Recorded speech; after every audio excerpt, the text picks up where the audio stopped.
Hello there, I'm Eliana Vaughn, the daughter of Coach Evie, aka Evie the Geeker, and welcome to the Geeker Report podcast, where the geek meets the streets. Before I get too deep into the geek, I need you to hit that like button, subscribe, and I need you to share this video on all of your social media platforms. On today's show, we have a very special guest, all the way from West Lafayette, Indiana. He's one of the best head coaches in the country, Purdue's Matt Painter. Now prepare to receive this. Geek, geek, geek, geek, geek! I'm so sorry, I did not mean to do that. Geeker, the geeker, the geeker. His name's the geeker, the geeker, the geeker. His name's the geeker, the geeker, the geeker. His name's the geeker, the geeker, the geeker. His name's the geeker, the geeker, the geeker. His name's the geeker, the geeker, the geeker. His name's the geeker, the geeker, the geeker. His name's the geeker, the geeker, the geeker. His name's the geeker. What's up, world? This is your boy, Coach EV, aka EV the Geeker, and we are here for another episode of the Geeker Report podcast. This episode of the Geeker Report podcast is brought to you by Tatum and Wade Law Firm, located at 124 East Amite Street, Jackson, Mississippi. Tatum and Wade says they are serious lawyers who get serious results. I say get Tatum and Wade and they will get you paid. Well, hey, listen, I am excited about this show. This next guest I have known for over 20 years. And listen, I'm just going to tell you, I'm going to be honest with you. We have had our ups and downs. And I mean, the man has talked about me, and I don't know why he did that, but he did. And we haven't always liked each other at times. But, you know, what's great about relationships is how you can be honest with each other and talk things out. And I've always said I'm a guy that, hey, Evie ain't tripping. And so I'm excited to welcome on to today's show. Let me give you his just a little bit of his stats. He's a man who has a record of 362 and only 179 losses. He has 16 years as a head coach.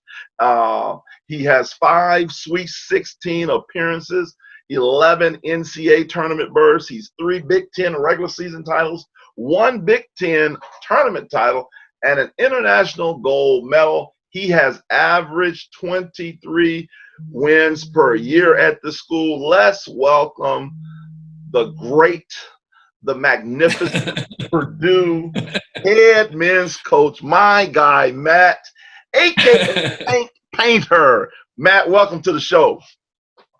Yeah, well, thanks for having me, man. Thanks for having me on, and appreciate the introduction. A lot of great players. We've had a lot of great players at Purdue, and that's what helps you get a good resume when you have some guys that can really play. That's right. It's no question. I'm glad that you said that, because you understand by you making that statement, at least you're, whether you mean it or not, you're geeking us. And I just want to let you know so you'll understand about that. You're geeking us that you know it's the players. Paint, you're geeking. So that's a good thing, Matt, that you know that it's about the players. Yeah, I'm yet to meet that great coach with bad players. I'm yet to meet that guy. I don't think he exists. So, you know, you have to be able to be organized and be together and be on the same page and put in a lot of time. But if the talent's not there, you're not going to, you know, it's not going to get to that overall team production. That's right. That's awesome. That's exactly right. Well, hey, let's jump right in. What I want to do, Matt, is I want to ask you, because life has changed as we know it. You know, right. I just turned 51, and as I was sharing with your buddy a couple weeks ago on the show, Zoe Martin, I was saying, man, the world is as chaotic as it's ever been. I don't remember a time in my lifetime where it's been this chaotic. And so talk to us a little bit about, remind me, just because I'm just going back, I thought I remember you growing up in Muncie, Indiana. Is Yeah. that correct? Okay, cool. Yes. So Yes. see, I'm going off the top of my head here. I like to remember these things about. And I remember you being a 6'6". Like I looked at you as a point forward type guy. Wasn't the greatest Yeah. athlete, but you can get some things done. We'll talk about that later. But what I want to ask you about now, tell us what's been going on with you during this COVID-19, and then tell us about the state of the world with all the racial tensions, and obviously you Right. growing up as a white young man in Muncie, Mhm. and tell us a little bit that you see those things happening. So tell us about COVID-19 a little bit, and then the racial Yeah, tension. there's no question with the COVID. As a coach, you have so many things that have already happened to you. And so as you're preparing your team or individual players, you've been through it before. And so you talk to them, you say, hey, I've been coaching, I've been playing for X amount of years. Here's what's coming down the chute. And with this, you don't know what's coming and you don't know what to do at times to help them because you have some moving parts with it. But, you listen to the medical people at Purdue, you listen to the medical representatives that we have through the NCAA and the Big Ten Conference, and you do the best, for your players. And you don't know. There's uncertainty. There's uncertainty if we're going to start our season on time. There's uncertainty if we'll move it to January or we'll have a season. And you just got to worry about the health and safety of your players and do everything in your power to help them kind of get through summer school, stay with their voluntary workouts right now. We can start working out with them on Monday. And so I think that will be help just to kind of get back to some normalcy of being around your players more, working out with them, and just trying to help them through, really the process. Each one of them is different. And so a lot of people have answers, but each person's a little bit different in terms of should they be on campus, should they be working out, or should they be at home? Well, not everybody. Some person might live with just one person and they go home and they're with one person. That's probably better than being on campus. But, you're going to college and now you're going to be around more people. Then you've got to make better decisions with your social distancing, wearing your mask. But it's still like when our school starts, that's 40,000 students. And that's a lot of students. And now we're going to have more online classes than we will people being in class. But you're still going to congregate with a lot of people. And I think that there's a fear there from everybody because you simply don't know. And so kind of growing through that and learning and listening to the medical people is something that's a little bit different.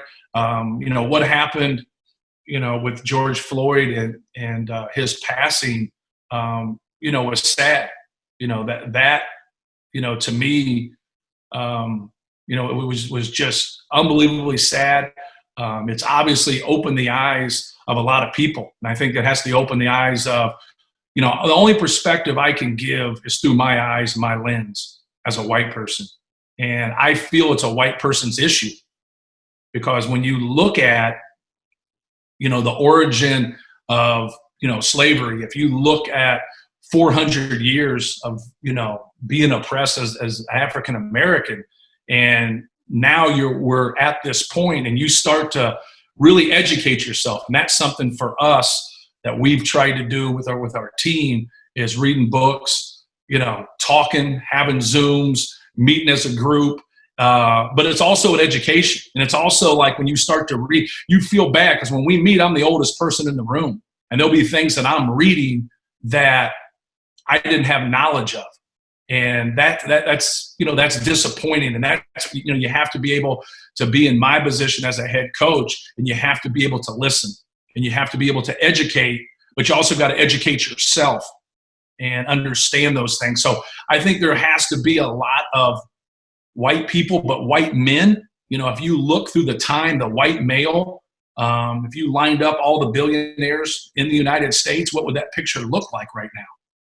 But you look at where this started and you look at the opportunities and you look at that, position that you're in when you're born into this world as a white man and all the advantages that you have over an African-American person, let alone a man. And so when you have that privilege and you've gotten that, when you look at that honestly, from my perspective, I feel a lot of guilt. I feel a lot of guilt, but I also feel like, why weren't we doing more before? We can't do anything with that. You can't do anything with what happened before you were born or whatever. But if you're knowledgeable and you're educated and you get it, and education, as we all know, has nothing to do with college. There's a lot of educated people out there that really, really get it that never went to college. We all seen a lot of people graduate from college that are fools. We've all seen that piece of it. Obviously, it's still opportunity, and we've seen how education and going to college is going to give you more of a chance. But from reading and really talking and listening, if there's no opportunity to grow just because we've had certain individuals in the African-American community bust through that ceiling, we still haven't had the numbers in comparison to white people. And why is that? Well, it's because of a lack of opportunity. It's because of the things that have kept African-American communities down through the years. And so being able to talk to your players about those issues and to be able to converse and to listen to them has really been helpful for me. And I think it's been, I don't want to speak for them, but I think it's been really helpful to them. And that would be guys on our team that are African-American. And I think the guys on our team that are white, like myself, would say the same things. That's great, Coach. I think that's a great perspective. Let me ask you this. I've coached myself for over 28 years, and I've coached in over 900 games. A lot of it has been at the AAU level, but as you know, I've coached a lot of high-level players, and I've coached at pretty much every level. I've done a little bit in the minor leagues, high school. One of the things, how do you let's face it, I think, and no disrespect to the George Floyds of the world and all the different killings in our community. Me, obviously, when people say Black Lives Matter, I'm a Black life, so I do matter. But I'm not one, I just want to make it clear, I'm not one that's on this like bandwagon of the quote unquote the movement, because I have to be honest with myself, and and we all have to be honest. At the end of the day, we all have to police ourselves. Let me give you an example. For 28 years, I've been coaching. I've coached white kids, Black kids, all different type kids. But we growing up coming from Clarksdale, Mississippi, we've looked at, as a Black man, we have been looked at to say, white people, you got to watch white people. Or even when I was a kid playing basketball, when I moved to Michigan, in my mind, white athlete couldn't beat me because I'm supposed to be better. That's just something that we were trained in and we were brought up in. So now you hear all of these things that's coming out now from coaches who have made maybe what people are perceiving racist statements. I believe some are just a mistake of the tongue or just in how we were brought up. How do you police yourself from saying stuff like I think one of the coaches were saying something about the music that they listen to, and you can't be saying the N-word and different things like that, which I agree with. I don't think the coach said anything wrong. How do you police yourself now that it's more magnified than ever as far as saying something that could be seen, take you the wrong way? Yeah, I think, I know it's kind of simple, but, you treat people the way you want to be treated. And I've always, been that way. Like, there's a part of me as a person when I get on a player and really get on a player because I know that they need it. You don't have to make that personal. You can get on them and get them to understand like their effort's not good enough. They're not doing their job, and you don't make things on a personal level. Like coaches that get to that point and kind of demonize their opponent or demonize their players and, go out, I think you're going to get yourself in a bad position. But I think if you carry yourself in a respectful way and you build those relationships with your players and you build that trust, you're going to have great relationships. When you get to like, you got to educate yourself on somebody else's background. I think that is, important. So whether it gets to music, their cultural, whatever that might be, you have to be understanding of each and every one of your players. So to me, it doesn't matter. I think there's certain parts of getting guys to understand some basic things. Hey man, you have to treat people with respect. I always talk about this. If they come in and fire me, I bet you they still have the season. I bet you they still have the season. Who am I? Purdue's basketball has been here a long time, and this will go on with or without me. And try the opportunities that we've had because we've earned them. For me, I've been in the right place at the right time twice. I've also had those opportunities, and it's been easier for me than it has been for an African-American coach to move up the ladder in our business. It just has. And I think you have to be honest about, some of those things. And I think that translates to your players. And I think they understand when you're honest about things. But you also have to listen. One thing they don't want to do sometimes is they don't want to open up and talk.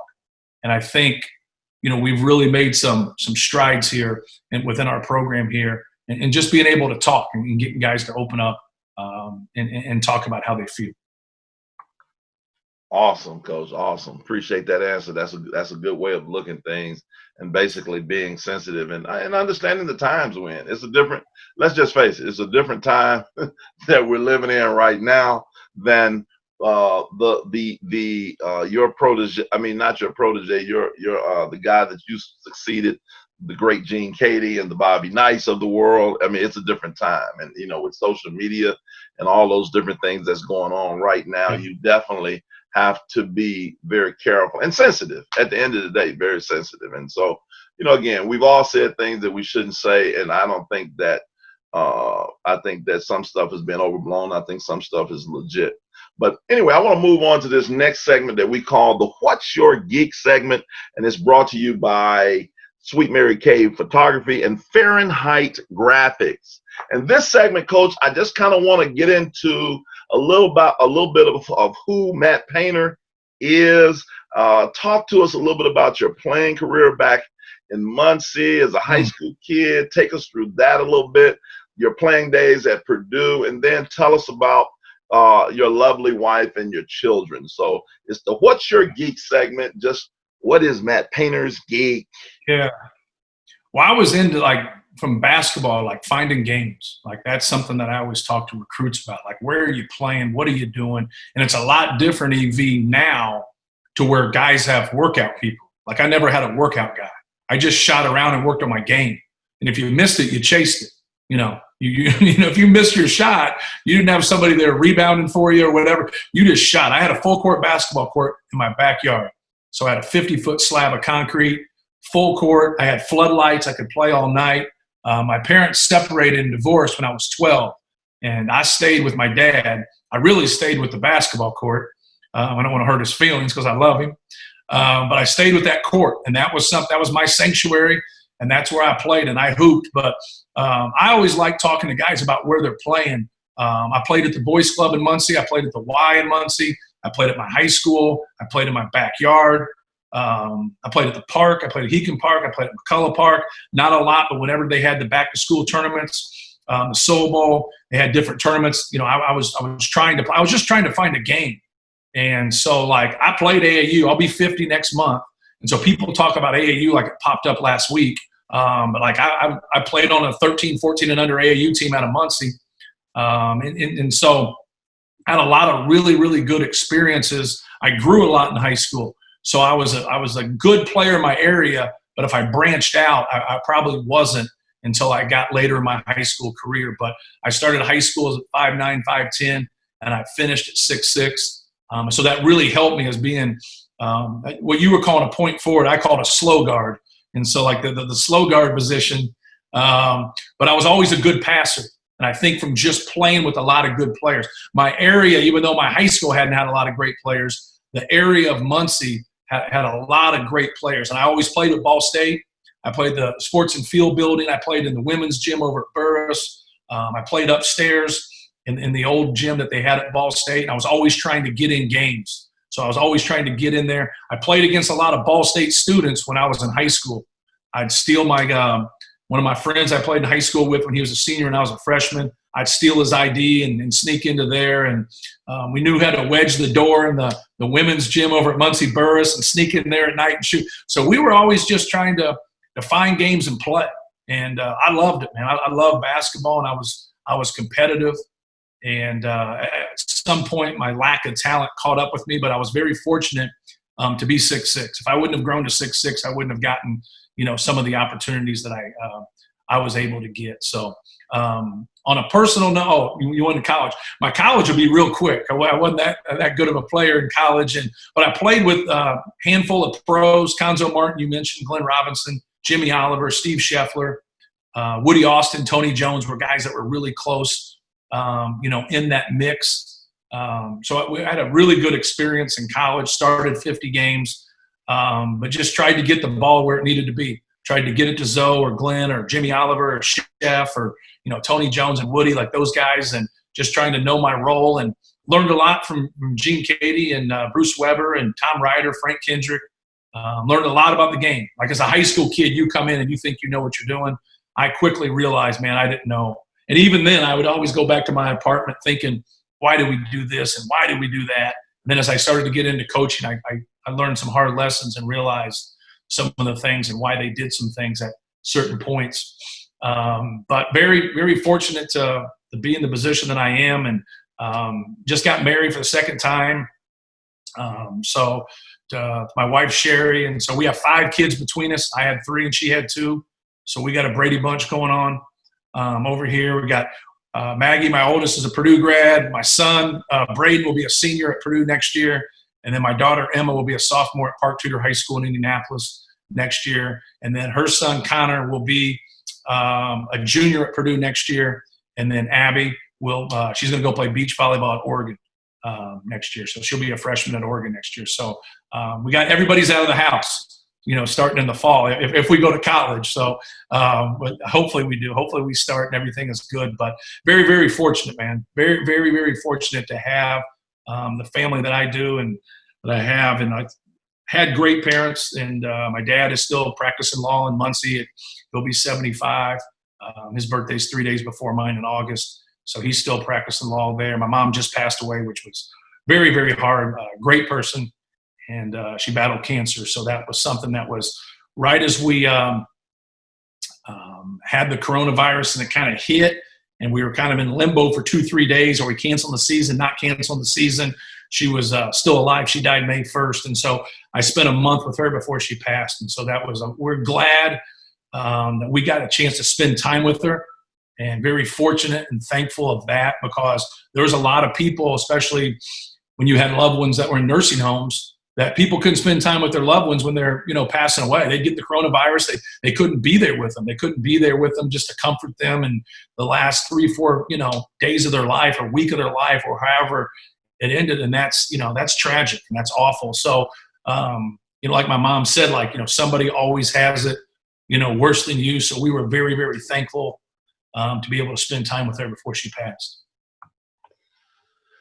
Yes, that is definitely a blessing that you are able. That's very powerful. And sometimes even when you don't realize that God makes a way for things that even when it looks like chaos is going on, like it is in the world, you're able to spend that quality time, Right. memorizing and remembering your mom. And as we said to you earlier through text, you have our condolences, because, when you deal with that, there's,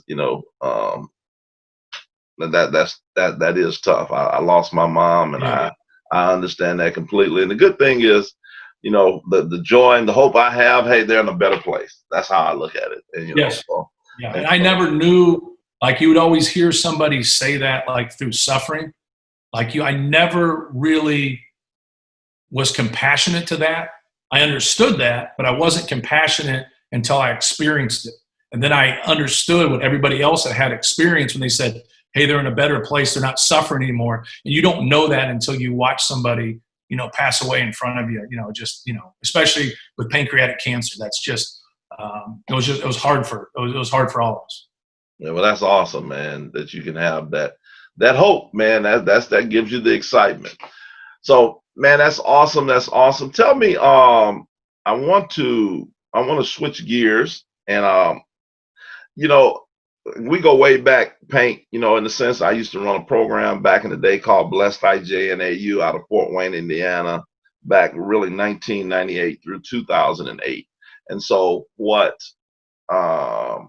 of the things that me and other, I would say, critics, and not meaning, we all critical in the sense of when we look at coaches and teams and different things. And so one of the things that was a big joke, I guess you'd call it a joke, we always looked at Purdue, especially when Gene Katie was there, as, in a sense, getting guys, a lot of times we looked at you guys as a mid-major posing as a high major. I don't know if you knew that, but that's what people used to say with some of the talent. Obviously not during the time you were there with the big dog and, Jimmy Oliver and those guys, but it's always some guys that you look at and be like, man, he went to Purdue. Purdue is always getting these mid-majors. But you have actually changed the climate over the years since you've been there. Talk to us about how you've done that, and then what you would say to that old critic like myself who said those things about as Purdue being a mid-major, because obviously now with the likes of Caleb Swanigan, the McDonald's All-American that you brought in, Carson Edwards, who's been in the draft recently. I mean, it's clear nobody looks at, I believe that right now you changed the narrative that Purdue is a legitimate Power 5 program. Right. Well, I think it gets to, one, learning from your mistakes. I think a lot of times you want to get into an argument, and I'm guilty of getting into arguments. I try to stay away from arguments and listen to people when they talk. Like if somebody has, like you get a lot of different people that will, and every coach will say this is true. You get a lot of people that will write you letters and say stuff. I actually read them. I know that might sound a little crazy, but like, maybe there's some crazy man out there writing you a letter and saying all this thing. Well, maybe he has something in there that's true. Maybe he has something in there that, I can improve on. And there's an old saying about, you listen to all those people, you'll be sitting with all those people, and, you have to be able to take what can help you. And that's something that I've always tried to do, with Coach Katie. I always tried to take, the things that I thought were like the staples of his program, the toughness, blue collar, structure, academics, giving guys the freedom that had the ability to play, like Caleb Swanigan. Like, why wouldn't you want to give him freedom? He's great, but you can't give everybody the freedom you give Carson Edwards and Caleb Swanigan, because they've earned that through their abilities, through their decision-making, through their shot-making ability, whatever it might be. So for us, when you get to that way, I've went back before and said exactly that and saying, I need some more mid-major guys. And people will be like, well, what do you mean by that? I'll just be like, well, you look at Ryan Klein, like he can't move his feet. And you know what? He does have some heavy feet. And the one thing about him is makes great basketball decisions. He has the best assist-turnover ratio in the history of Purdue. He's a shot maker. He can make shots when people are on him. He can move and shoot, and he's a winner.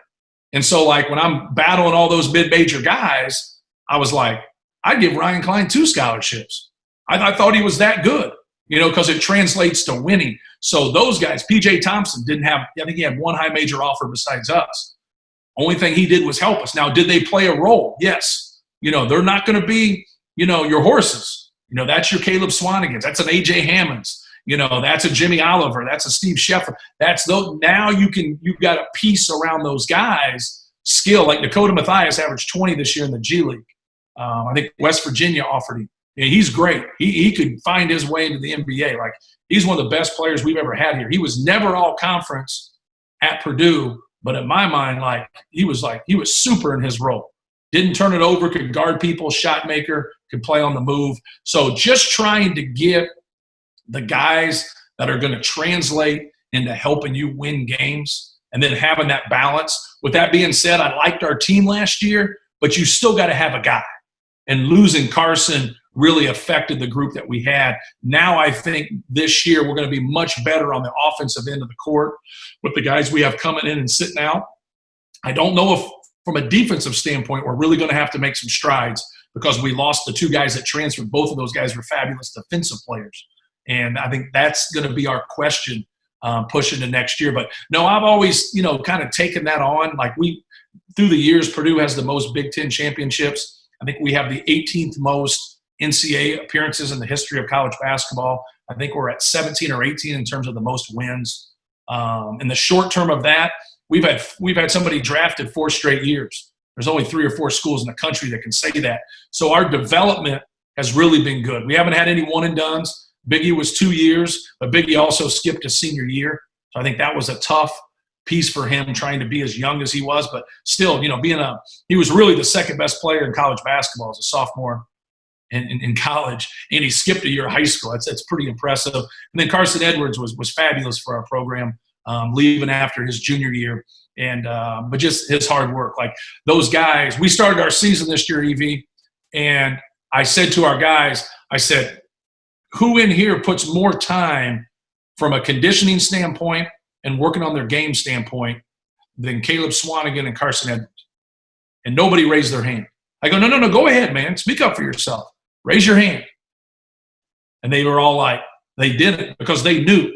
And I just said, you put that kind of time into it, I said, you're going to get a lot of rewards. And a lot of times when you're good enough, which everybody in our room's good enough, we're not in the business of taking bad players, you're going to see a lot of positive things happen. But young people go to college, and sometimes it's hard because, you have your academics and you have your social life. And I always say that about a player.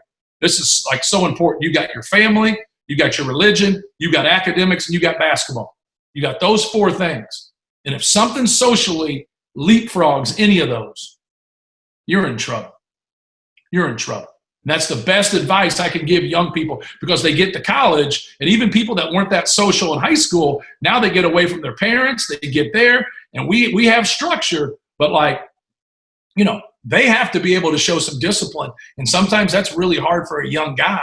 But whenever that gets leapfrogged, and that's where people look at you like, man, I don't have time to do that. No, you haven't made time. It's like me. Like my weight goes back and forth. I fluctuate with my weight. I can go from 260 to 220. I can go back and forth. I got a fat closet. I got a skinny closet. I got a middle closet. It's all my discipline. It's my discipline. I can make an excuse, man. I don't have time to get on that elliptical. I got time. I didn't make time. I got time to fix something in the kitchen. I got time to do it, but nope. I'm going to run to McDonald's instead because it's easier. And that's the way it is with young people. You got to be able to get to them and say, you got a short window here in college, man. You want to make this work, and you want to be the best that you can be, and you want to be a pro. Man, there's a lot of great players out there in this world, a lot of them. And where are you going to separate yourself? You better ease up on the social piece, all right, and understand what's important in your life, from your family to your religion to your academics, and now put in more time basketball-wise, and things will take off. I've never met somebody, EV, that had issues off the court that it didn't come on the court.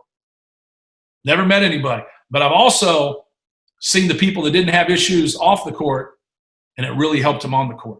Those things are connected, man. Now, I'm not saying someone who can do some silly stuff off the court can't kick butt in a game, but over the course of time, if you're going to be too social, it's going to catch up to you. Yeah, that's powerful. You said you said a lot of good things, obviously, but I just kind of stuck with me. Your fat closet and your skinny closet, and I've been stuck in my fat closet for the last 25 years. What? Hey, at least what I don't like at BV, what I don't like at 6'6", 260 right now, I don't like going to put on a double X and it's snug. I'm like, man, it's a double X. It should be, but man, I got to make some moves. I got to do better. Yeah, I'm at 6'2", about 430, and so right now I haven't been in a 2X. I don't even know what a 2X is actually. I'm in 4, 5X. So there you go. I'm trying to get there. I like the elliptical, as well. And so, as we get ready to bring this to a close, man, I've just enjoyed you, but I want to ask you a couple more things. You've been at Purdue for 16 years? 15 years. 15? Going on 16. Going on 16. This will be your 16th year. Okay. Yes.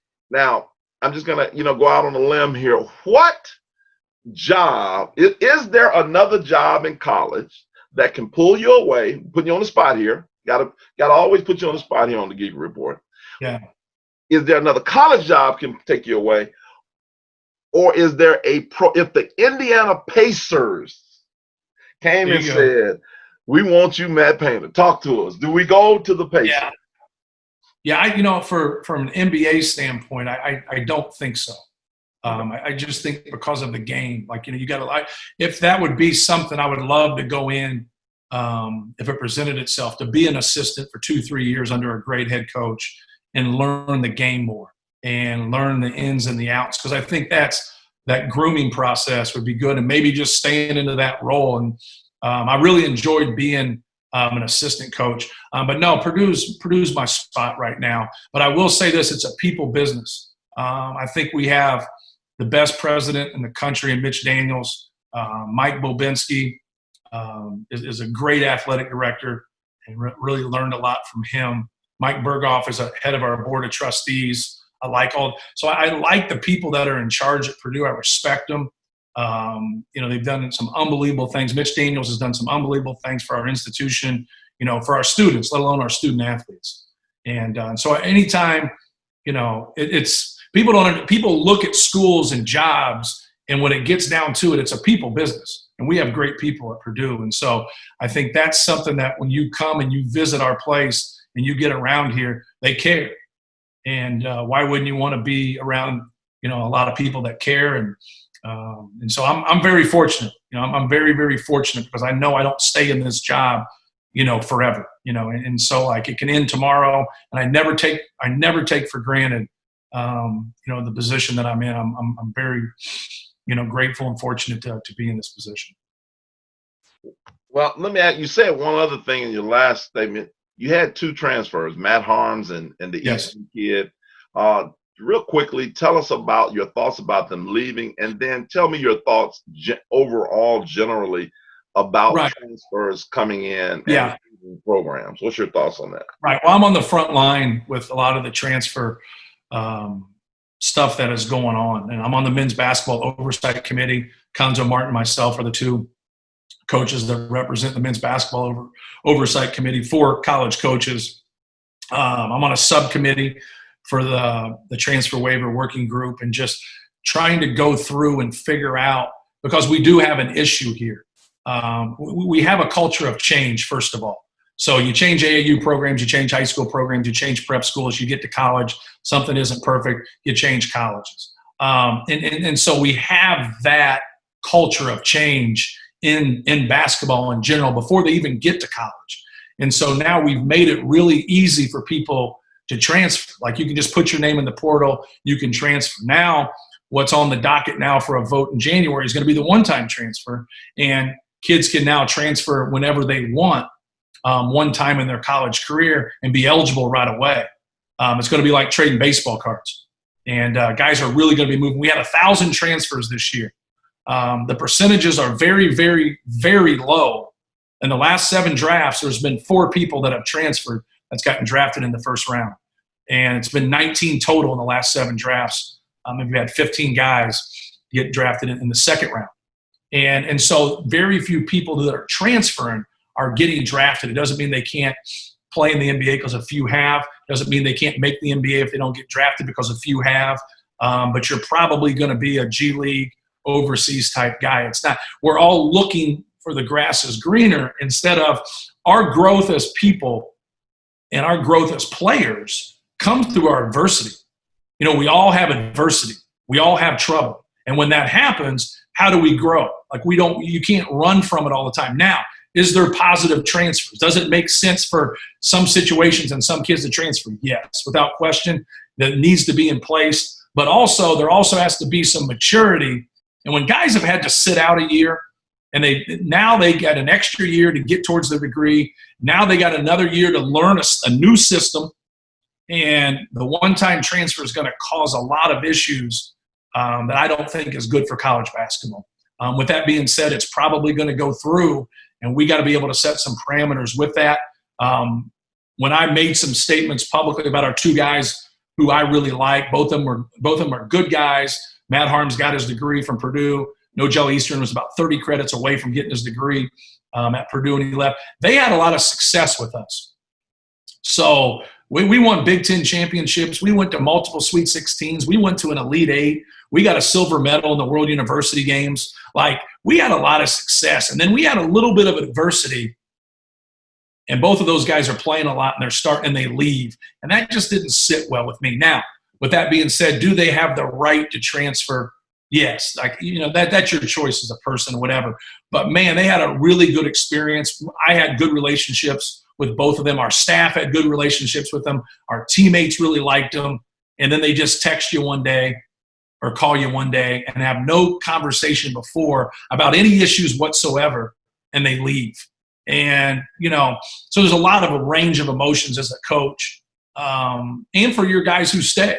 Those guys that stay, like now we're counting on those guys to have great senior years for us, to bounce back from having some tough years, and one of them had injuries in that tough year. But we were, those two guys started, and we were 0.3 of a second away from going to a Final Four. We named those two guys captains, and then we struggled a little bit. Now, we still beat 5 teams in the top 25 last year. We still had some good moments, but we just weren't consistent enough. And now let's bounce back, and get this thing going right. And then they leave. And so that was, to me, that was just a tough pill to swallow. Yeah, yeah, it is, and sometimes one of the things you're right. There are so many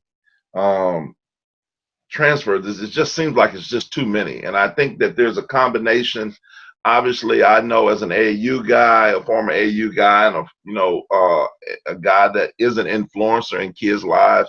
Obviously, sometimes you have what is perceived the wrong information being given to some of these kids. I also think some of the things that the coaches have promised, because I think that's important too, haven't come to fruition as well. So I think it's we need to find out where's the balance there. But I think it's totally wrong. You're teaching a kid the wrong thing not to at least have a conversation. That's what being a man is about. I need to be able to come to you and say, hey man, I know I started, I know I did this, but I don't like this, this, and this. I think my opportunity to get to the next level is better served here than here. So, and then have that conversation. And we didn't have those conversations. And we just didn't and you made a great point. We didn't have those conversations, and yet we met and talked and was on the phone and a lot of different things. And so when you get to that point, that's all you want. And if you have a couple conversations and you sit down and you chew on it and you work through it, and they said, coach, this is the way I feel, that's respectful. It's like someone who you recruit, who gives you the time of day to recruit them. You get them on campus, you visit with them. They say, coach, I'm going to another school. Hey man, you gave me an opportunity and I appreciate that. Good luck to you. And so if we could have just talked through some of the things, and then if they still came to that conclusion, I respect that. But when you don't do those things and you just pop up and you've been around each other for 3.5 years or 3 years, and that's hard. But it's you got to move on. You got to move on. Yeah, because that's not teaching. When you look, I always try to look at sports, and basketball is I believe it's one of the greatest parallels to life. In life, you can leave your job. There's no question. But there is a thing that they say, a 2 weeks notice. And so they at least you don't just all of a sudden just want to step your leave, because you may need that job again. And at the end of the day, everybody might not be as nice as Matt Painter and say nice things, even in your passing. Somebody else may say, no, I'll don't hire this guy. He just quit. Because I look at it like this: if you quit now, you'll quit later. Now that's kind of my philosophy, and I try to tell guys, and moving on is not necessarily quitting, because you can change jobs. Just like we don't have time to go into this. Coaches leave jobs all the time for a better opportunity. Right.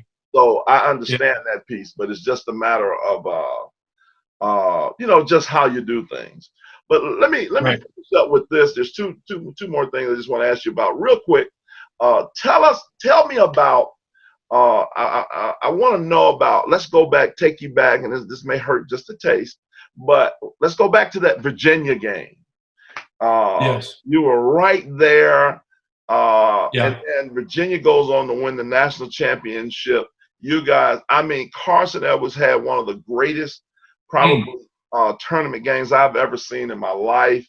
He put on an absolute show, an absolute clinic. Probably, in my opinion, solidified his draft status that game. Yep. When you are that close, Paint, how do you come back from that? In the sense, the team that beat you, It's hard. Because I think about, let me tell you a story. I still think about, and this program, SYF players. You had three great ones from that team. We played them at the Houston Kingwood Classic. I don't know if you remember this. You may have been there. And we had a very good team, and we hit a basket to go up one. Calvin O'Neal from Philly hit a layup, boom, and then Gary. Oh, what was the six? Gary McGee. No. Tucker, the boy Tucker that went to Virginia, about 6'6" kid.